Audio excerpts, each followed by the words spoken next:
सभी मीडिया बंधुओं का आज की इस प्रेस वार्ता में हार्दिक स्वागत है। और जिस तरह से दिल्ली में काम की राजनीति की शुरुआत हुई है, उसका अगला पड़ाव अब उत्तराखंड बनने जा रहा है। और ये देख के बहुत अच्छा लग रहा है कि पूरे देश की राजनीति जो है वो जन मुद्दों के साथ, जन भावनाओं के साथ चल रही है। और आम आदमी पार्टी इस प्रदेश में अब राजनीतिक एजेंडा सेट करने में कामयाब रही है। और इसी विषय पर मैं सबसे पहले चाहूंगा कि कर्नल कोठार की बात रखें। कर्नल कोठार,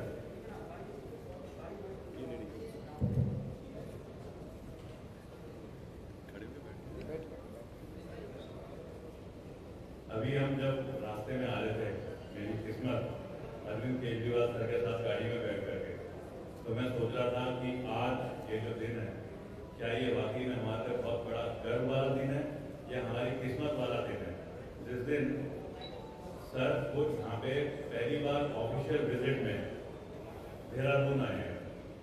अभी कुछ दिनों से मैं पहाड़ों में घूम रहा था, तो वैसे तो हम सबको पता है कि उत्तराखंड में क्या मूलभूत जरूरत है हर इंसान की, लेकिन जब मैं पहाड़ों में घूम रहा था तो मेरे को महिलाएं जो खेती में अपने रुपाई कर रही थी, वो खेती में रुपाई छोड़ करके हमसे मिलने आकर के ये बोलना चाह रही थी कि बेटा देखो, आम आदमी पार्टी ये हेल्थ, एजुकेशन, रोजगार ये तो देगी ही देगी, लेकिन ये बताओ कि जो हमारे सामने से गंगा नदी बह रही है, जिसमें सबसे बड़ा टिहरी डैम बना हुआ है, यहाँ से बिजली पैदा हो रही है, यहीं का पानी है, क्या वो मूलभूत सुविधाएं भी आज की सरकार या आज की हमारी जो गवर्नेंस है वो नहीं दे पा रही है पिछले 20 साल से? तो मैं सोच रहा था आज आते हुए एक आदमी जिसने अपनी मेहनत से सबसे बढ़िया जो इंजीनियरिंग कॉलेज होता है आईआईटी खड़गपुर से इंजीनियरिंग करी, उसके बाद में टाटा स्टील में उस जगह नौकरी करी जहाँ पे कि माओवादी थ्रेट है आज के जमाने में और लोग बड़े पिछड़े हो गए थे। उसके साथ मदर टेरेसा जैसी संस्थाएं जो मदर टेरेसा ने बनाई थी, नॉर्थ ईस्ट इंडिया में क्या समस्याएं हैं, सिक्किम में किस तरीके का आज एक समाज चलता है, उनके ऊपर स्टडी करी। उसके बाद सिविल सर्विसेज वो क्वालिफाई करा, उसके बाद नौकरी करी। नौकरी करने के बाद में एक अच्छा एक्सपीरियंस लेकर के दिल्ली जैसी जगह जहाँ पे पावरफुल मानी जाने वाली हमारे देश की कांग्रेस और बीजेपी की बिल्कुल तगड़ी वाली राजनीति होती है, उस जगह पे स्थापित करा दिल्ली में एक गवर्नेंस मॉडल। वहाँ पे साबित करके दिखाया कि वो गवर्नेंस मॉडल में जो मूलभूत सुविधाएं हैं वो देने के बाद ही दिल्ली के पढ़े लिखे लोग वो बार बार रिपीटेडली 2 बार कांग्रेस बीजेपी को आउट करके एक पार्टी को अपने इलेक्शन में जिता करके लेके आ रहे हैं। इसका मतलब तो बड़ा साफ है कि ये गवर्नेंस मॉडल है जो उत्तराखंड में करने में और आसानी है, लेकिन हो नहीं पा रहा था। क्यों? क्योंकि समझ नहीं आ रही थी। क्या किस्मत है आज हमारी। मैं इस आज ये जो प्रेस और लाइव जो कर रहा होगा, मैं उन महिलाओं को, बुजुर्ग महिलाओं को जो बीच में पहाड़ में मेरे को और आम आदमी पार्टी की हमारी टीम के लोगों को मिलती थी और बोलती थी कि हमारी समस्याओं का हल क्या होगा, देखो आज वो किस्मत वाला दिन शुरुआत हो रही है।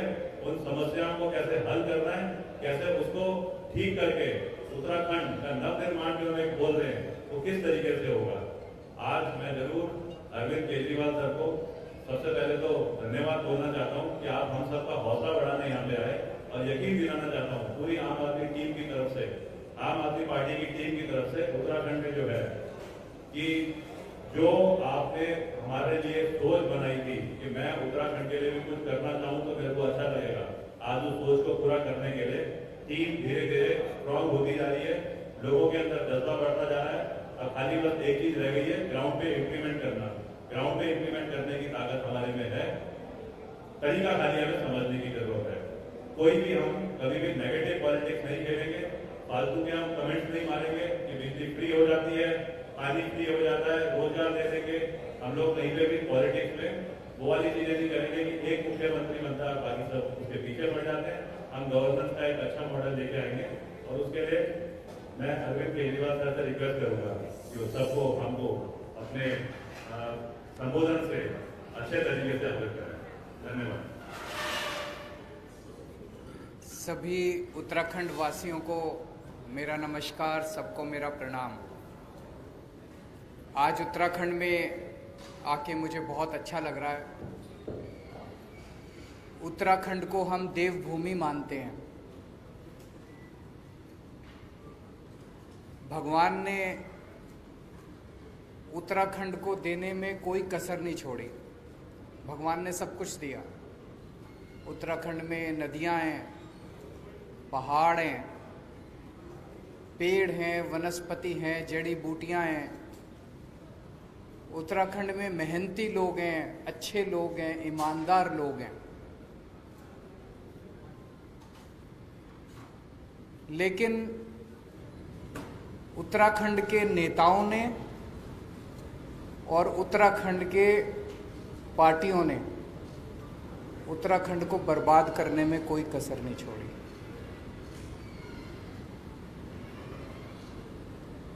आज उत्तराखंड के अंदर 2 पार्टियां हैं। तो जैसे चक्की होती है, चक्की के 2 पार्ट होते हैं। उन चक्की के 2 पार्टों के अंदर दाने पिसते हैं। ऐसे इन 2 पार्टियों के बीच में उत्तराखंड और उत्तराखंड की जनता पिस रही है पिछले 20 साल से। इन दोनों पार्टियों ने बड़ी अच्छी सेटिंग कर रखी है, बड़ी अच्छी सहमति बना रखी है आपस में, और बड़े तरीके से है, सिस्टमैटिक। आप 2000 से उठा के देख लो, एक बार तुम, एक बार हम, एक बार तुम, एक बार हम, एक बार तुम लूटो, एक बार हम लूटेंगे, एक बार तुम लूटो, एक बार हम लूटेंगे।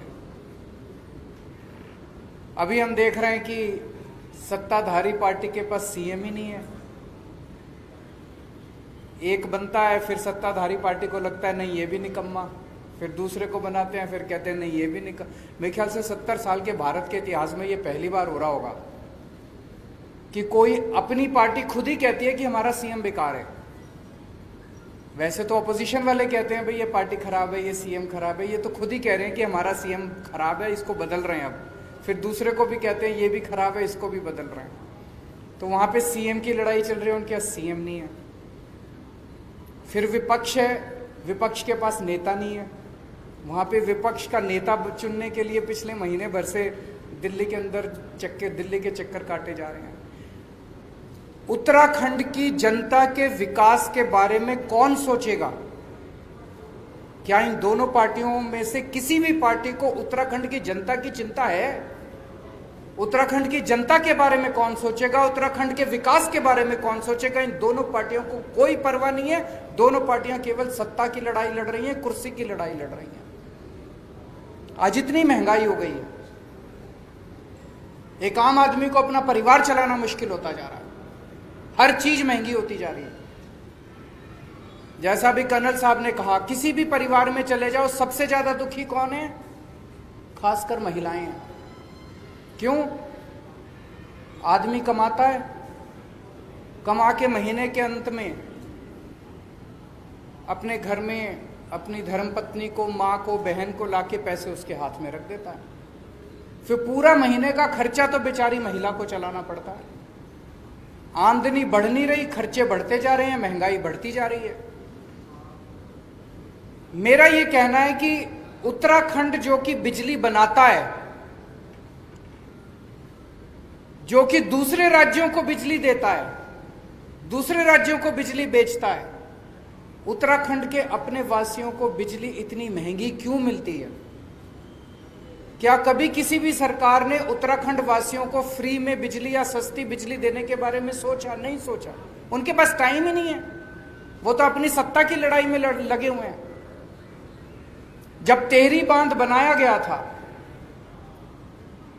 टेहरी बांध बनाने के लिए जिन लोगों की जमीनें ली गई थी, जिन लोगों के रिसोर्सेज लिए गए थे, उनको वादा किया गया था कि तुम लोगों को कम से कम फ्री में बिजली दी जाएगी। किया गया था कि नहीं किया गया? क्या उनको फ्री में आज तक बिजली मिली? उनको भी बिजली नहीं दी। जो उनको वादा था, उनको भी बिजली फ्री में नहीं दी। कुछ दिन पहले, अभी 4-5 दिन पहले, मैंने टीवी में सुना कि उत्तराखंड के बिजली मंत्री ने ऐलान किया कि हम 100 यूनिट बिजली फ्री देंगे और 100 से 200 यूनिट बिजली हाफ रेट देंगे। मुझे बहुत अच्छा लगा कि उत्तराखंड के लोगों को कुछ तो फायदा होगा। लेकिन मैं सोच रहा था कि चुनाव के 6 महीने पहले ये वादा कर रहे हैं, ये अपने वादे पे टिकेंगे नहीं टिकेंगे। इनके एक बहुत बड़े नेता ने एक बारी कमेंट किया था, जब उनसे पूछा गया जी आपने कहा था 15-15 लाख रुपए देंगे, बोले ये तो चुनावी जुमला होता है। तो जब उन्होंने ऐलान किया कि 100 यूनिट बिजली फ्री देंगे, तो मेरे मन में एक शंका थी, एक खुशी भी थी, एक शंका भी थी कि पता नहीं ये पूरी करेंगे नहीं करेंगे। मेरी शंका 24 घंटे में उसका निवारण हो गया। उसके 24 घंटे के अंदर यहाँ के मुख्यमंत्री ने कह दिया ऐसा कोई प्रस्ताव नहीं है, हम बिजली मुफ्त नहीं देने वाले। तो आपको 6 महीने का इंतजार भी नहीं करना पड़ा। चुनाव उन्होंने खुद ही कह दिया ये चुनावी जुमला था, हम बिजली फ्री नहीं देने वाले। दिल्ली में उत्तराखंड के बहुत लोग रहते हैं।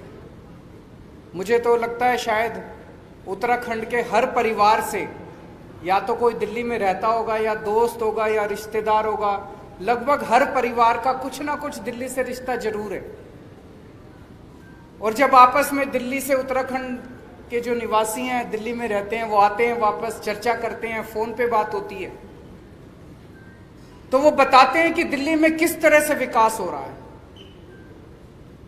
जो काम 70 साल में सारी पार्टियां मिलकर देश के किसी भी कोने में नहीं कर पाई, वो काम आज दिल्ली के अंदर हो रहे हैं।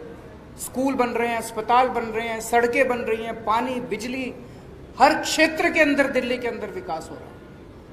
अब उत्तराखंड वासी भी चाहते हैं कि वैसा ही विकास दिल्ली का जैसा हो रहा है वैसा ही विकास यहाँ भी, स्कूल अच्छे होने चाहिए, यहाँ भी अस्पताल अच्छे होने चाहिए, सभी उत्तराखंड वासी चाहते हैं। और अब उत्तराखंड के लोग मन बना चुके हैं कि उत्तराखंड के अंदर आम आदमी पार्टी की सरकार लानी है। तो मैं उत्तराखंड के लोगों को भरोसा दिलाना चाहता हूं कि जितने काम, अच्छे काम दिल्ली में हुए वो तो करेंगे ही करेंगे। स्कूल भी अच्छे बनाएंगे, अस्पताल भी अच्छे बनाएंगे, बिजली भी अच्छी करेंगे, पानी भी अच्छा करेंगे, यहाँ पे खेती भी अच्छी करेंगे, कानून व्यवस्था भी, और भी खूब सारे अच्छे काम करेंगे। आज मैं खासकर बिजली के क्षेत्र में 4 बातों की गारंटी देके जा रहा हूं। और मैं ये बता दूं, हमारा, मैं जो कहता हूं वो चुनावी जुमला नहीं होता। केजरीवाल जो कहता है वो करता है। आज जो मैं कह रहा हूं वो केजरीवाल की गारंटी है। 4 बातों की गारंटी दे रहा हूं मैं बिजली के क्षेत्र में। ये हमारी पहली गारंटी है। पहली गारंटी का मतलब अगले महीने फिर आऊंगा एक और बात करने के लिए, फिर उसके अगले महीने फिर आऊंगा एक और बात करने के लिए। आज बिजली के क्षेत्र में 4 बातों की गारंटी देके जा रहा हूं। पहली चीज, जैसे दिल्ली में करके दिखाया वैसे ही उत्तराखंड के अंदर हमारी सरकार बनेगी। 300 यूनिट बिजली तक हर परिवार को मुफ्त बिजली दी जाएगी। दिल्ली में 200 यूनिट बिजली मुफ्त मिलती है। 200 से 400 यूनिट के बीच में हाफ मिलती है, हाफ रेट पे।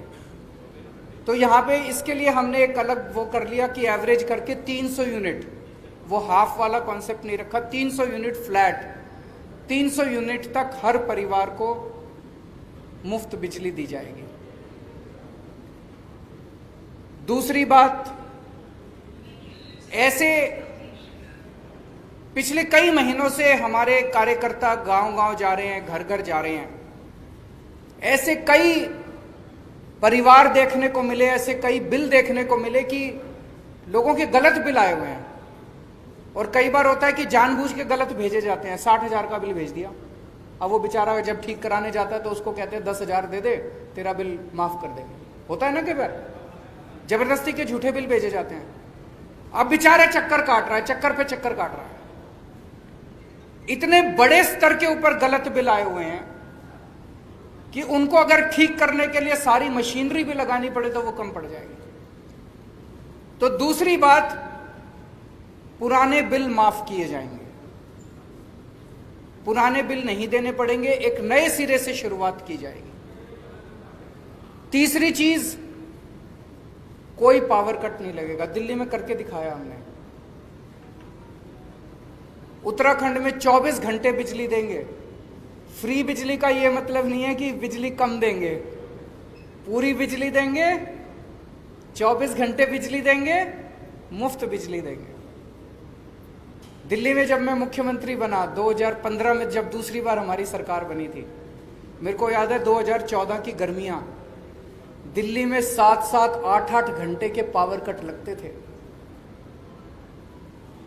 बहुत बुरा हाल था दिल्ली के अंदर, इतने पावर कट लगते थे। मुख्यमंत्री बनने के बाद मैंने और मेरे मंत्रियों ने और मेरे विधायकों ने गली गली जा जाके, मोहल्ले मोहल्ले में जा जाके तारें बदलवाई, ट्रांसफार्मर बदलवाए, खड़े होके, जैसे अपने घर का काम कराते हैं ना जब घर की, वैसे खड़े होके हमने ट्रांसफार्मर चेंज करवाए, तारें चेंज करवाई, रिप्लेस कराई। और आज दिल्ली के अंदर 24 घंटे बिजली है। लोगों ने इन्वर्टर इस्तेमाल करने बंद कर दिए, जनरेटर इस्तेमाल करने बंद कर दिए। उत्तराखंड में भी बिजली की कमी नहीं है, उत्तराखंड में बिजली बहुत है कि नहीं है? उत्तराखंड तो दूसरों को बिजली देता है, फिर भी बिजली के पावर कट लगते हैं, क्यों लगते हैं? तो उत्तराखंड में कोई पावर कट नहीं होगा। ये तीसरी बात। और चौथी बात, किसानों को, उत्तराखंड के किसानों को मुफ्त बिजली दी जाएगी। आज एक किसान बेचारा गरीब आदमी है, सबसे गरीब आदमी है, और उस किसान से भी हम बिजली के पैसे लेते हैं। अगर उसको थोड़ी सी हम सहूलियत दे देंगे तो उसकी जेब में थोड़े से पैसे आ जाएंगे, उसकी जेब में थोड़े से पैसे आएंगे तो अपने बच्चों को और अच्छी तरह पाल लेगा। तो चौथी बात, किसानों की बिजली, खेती की बिजली मुफ्त की जाएगी। आज ये बिजली के क्षेत्र में हमारी पहली गारंटी है। 4 बातों की मैं गारंटी दे रहा हूं। हमारी सरकार बनने के बाद पहली कलम से आपकी 300 यूनिट बिजली मुफ्त कर दी जाएगी। मैं ऐसे भी नहीं कह रहा कि सरकार बनने के 5 साल के बाद चुनाव के टाइम हमारे को याद आएगा हमारा वादा। सबसे पहले सरकार बनने के बाद पहली कलम से आपकी 300 यूनिट बिजली मुफ्त की जाएगी, किसानों की बिजली मुफ्त की जाएगी और पुराने बिल माफ किए जाएंगे। 24 घंटे बिजली करने के लिए समय लगेगा, 3-4 साल लगेंगे। सारा नेटवर्क जो है, इसमें जितनी कमियां हैं, ट्रांसफार्मर बदलने हैं, ये है वो है, पुराना नेटवर्क है, इसको ठीक करने में समय लगेगा। उसके वो भी करेंगे, लेकिन 3-4 साल के अंदर ऐसी व्यवस्था कर देंगे, मॉडर्न नेटवर्क होगा बिजली का, 24 घंटे बिजली की व्यवस्था करेंगे। मैं समझता हूं कि आज की इस घोषणा के बाद उत्तराखंड के हर व्यक्ति को खुशी होगी, हर परिवार को खुशी होगी, लेकिन सबसे ज्यादा खुशी उत्तराखंड की महिलाओं को होगी। जैसा मैंने कहा कि एक महिला को सबसे ज्यादा बर्दाश्त करना पड़ता है अगर महंगाई होती है तो। शुक्रिया। अगर आपके कोई प्रश्न है तो एक करके सवाल लिखिए।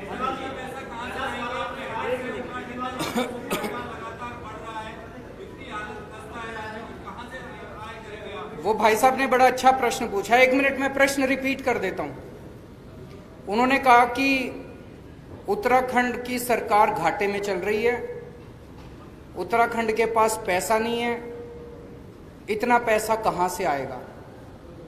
आपकी जानकारी के लिए बता दूं, जब दिल्ली में हमारी सरकार बनी थी, दिल्ली सरकार भी घाटे में चला करती थी।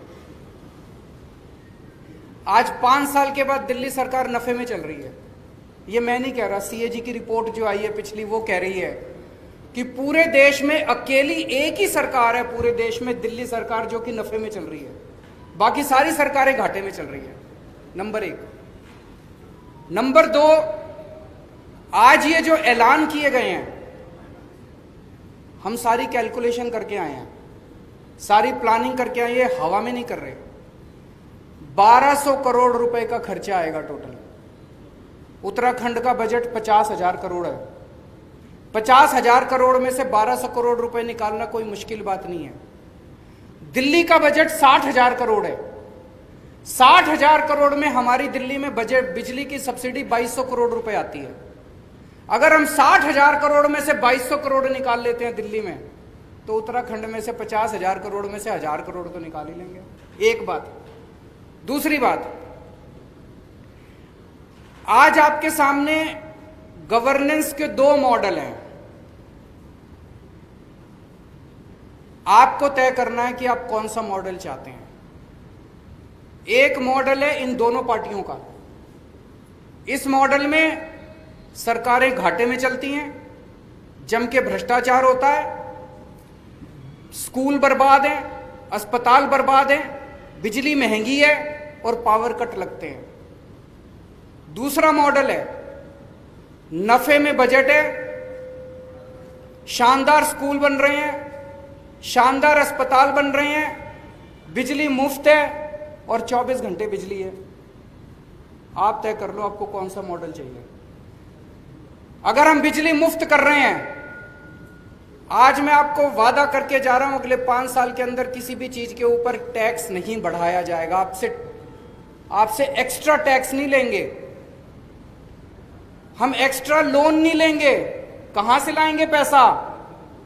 चोरी रोकेंगे, भ्रष्टाचार रोकेंगे, भ्रष्टाचार रोक के अगर पैसा बचाएंगे और आपकी जेब में डालेंगे, आप तो खुशी हो गए।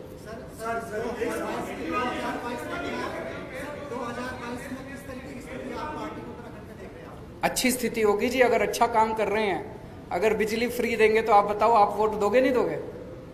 सारे वोट देंगे। जिस जिसको अच्छे स्कूल चाहिए, जिस जिसको अच्छे अस्पताल चाहिए, जिस जिसको 24 घंटे बिजली चाहिए, जिस जिसको फ्री बिजली चाहिए, सब देंगे वोट। एक मिनट, वो काफी देर से बोल रहे हैं। एक उनको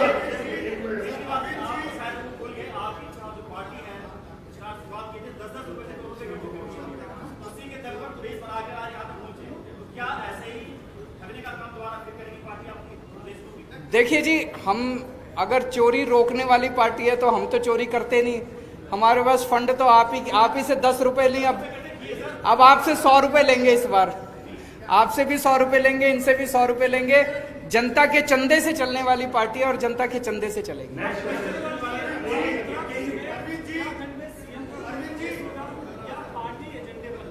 सीएम का फेस होगा। बहुत जल्दी मैं उत्तराखंड आऊंगा और आपके सामने सीएम का चेहरा अनाउंस करके जाऊंगा। एक मिनट, ये काफी देर से बेचारे। मेरा सवाल एजुकेशन पे लेके है, जहां उत्तराखंडी देहरादून वासी वे बना उद्भंडन हो रहा है, अत्याचार हो रहा है फीस को लेके। स्कूलों की दशा बहुत खराब है, जहां एनुअल फीस और स्कूल फीस बॉन्सिंग होने के बाद बच्चों को स्कूल से क्लास से उठा के ऑफिस में जमा कर लिया जाता है और उसके पेरेंट्स को बुलाया जाता है। इस शिक्षा के विभाग को लेके आप क्या सोचते हैं? मैं आपसे 100% सहमत हूं जी।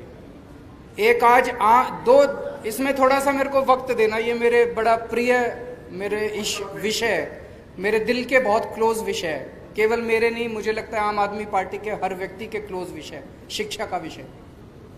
आज हमारे देश में 2 तरह की शिक्षा व्यवस्था है, एक पैसे वालों के लिए और एक गरीब के लिए। गरीब अपने बच्चों को सरकारी स्कूल में भेजने के लिए मजबूर है। मैं इसलिए मजबूर कह रहा हूं कि वो भेजना नहीं चाहता, क्योंकि सरकारी स्कूलों की हालत बहुत खराब है कि नहीं है? जिसकी जेब में थोड़ा सा पैसा आ जाए वो एक वक्त की रोटी काट के अपने बच्चे को प्राइवेट स्कूल में भेजना चाहता है। और प्राइवेट स्कूलों में, सारे स्कूल खराब नहीं है, लेकिन प्राइवेट स्कूलों में कईयों ने गुंडागर्दी मचा रखी है। अनाप शनाप पैसे लेते हैं, library charge, development charge, picnic charge, फलाना चार्ज, ढिमका चार्ज, इतने चार्ज लगा रखे हैं, आदमी बेचारा पिस जाता है। दिल्ली में हमने 2 काम करे। एक तो सरकारी स्कूल इतने शानदार कर दिए कि अब बड़े बड़े अच्छे मिडिल क्लास के लोग भी अपने बच्चों को प्राइवेट से निकाल के सरकारी में भर्ती करा रहे हैं। भारत में 75 साल आजादी के हो गए, कभी ऐसा नहीं हुआ कि किसी प्रदेश के अंदर सरकारी स्कूल इतने शानदार हुए हों। मैं आप सारे मीडिया वालों को आमंत्रित करता हूं, आइए मेरे स्कूल देखिए दिल्ली के अंदर, आइए हमारे स्कूल देखिए।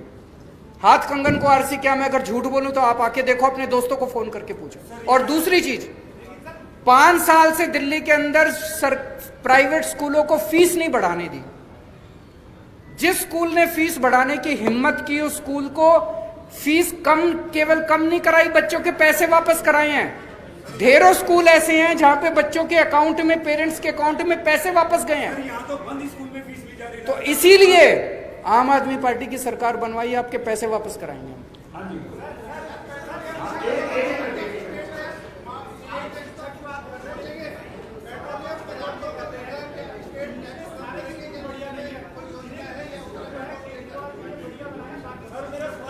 ये इन्होंने एक अभी आ रहा हूं जी, सबके दूंगा। इन्होंने बड़ा इंपॉर्टेंट क्वेश्चन किया कि बीजेपी वाले ये कह रहे हैं कि केजरीवाल ने दिल्ली में 4-5 स्कूल अच्छे कर दिए, बस बाकी सारे नहीं करे। दिशा बदलेगी चुनाव में? मैं आपसे सबसे आपको आमंत्रित करता हूं, आप दिल्ली के किसी सरकारी स्कूल में चले जाओ दिल्ली सरकार के, और आप वहां पे फोटो खींच के मेरे को भेज देना, अच्छा लगे या बुरा लगे। किसी भी सरकारी स्कूल में जाके आप देख लेना। एक मिनट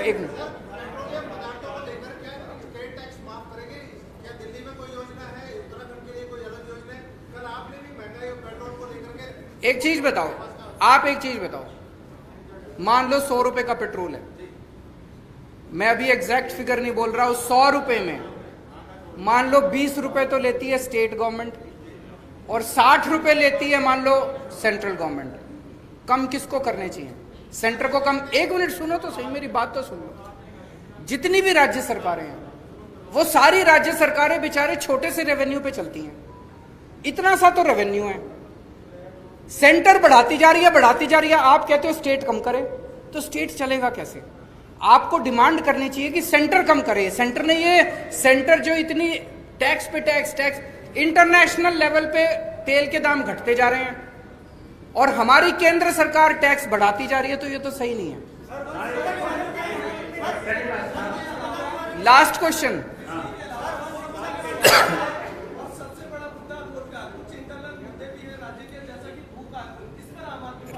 रोजगार के ऊपर आपने सही कहा। हमारी पार्टी के अंदर आजकल कर्नल साहब जो हैं युवाओं के बीच में घूम रहे हैं, युवाओं के बीच में बातचीत कर रहे हैं। रोजगार को लेके हमारी पार्टी के अंदर पूरा प्लान बन रहा है। अगले कुछ महीने के अंदर मैं दोबारा आपके बीच में आऊंगा, रोजगार के ऊपर कुछ ना कुछ आपके साथ साझा करेंगे।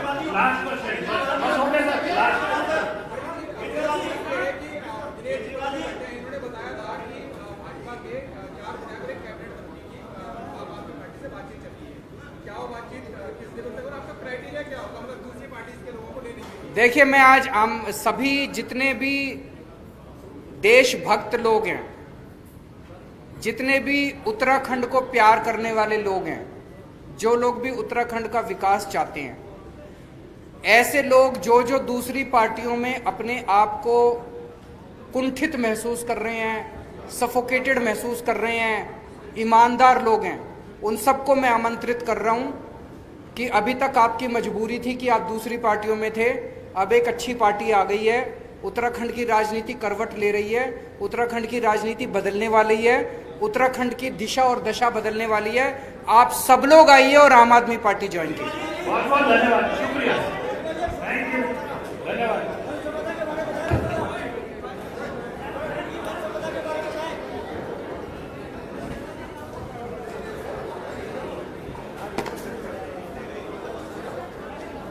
Thank you.